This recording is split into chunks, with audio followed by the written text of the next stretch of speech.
Today I'm canning peas and carrots. These are Thomas Laxton peas, although I later found out that I much prefer his improved version called Laxton's Progress Number 9. The carrots are Danvers half longs, and as you can see, half longs are plenty long enough. After the peas and carrots were peeled, sliced, shelled, and washed, I was ready to begin the canning process. I put the peas and carrots in a large pot and covered them with water. I boiled them for 5 minutes. Now I have my jars hot and ready, my lids and rings at a simmer, and I'm ready to can. I take a hot jar and I fill it with peas and carrots, leaving 1 inch of headspace.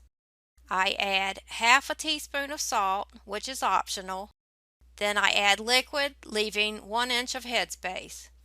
I remove the air bubbles with a non-metallic object.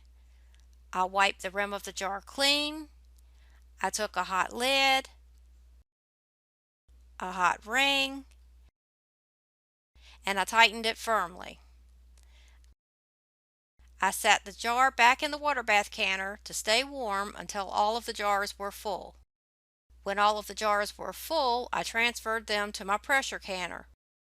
Then I added water to my canner, put the lid on, and I processed the jars according to the manufacturer's directions of my canner. I processed the jars at 10 pounds pressure for 40 minutes, and if I lived at high altitudes, then I would need to adjust my pressure to suit my altitude.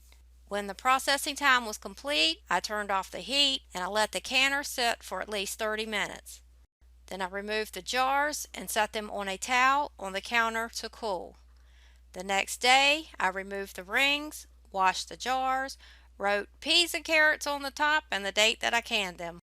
So that's how I can peas and carrots. I hope it helps.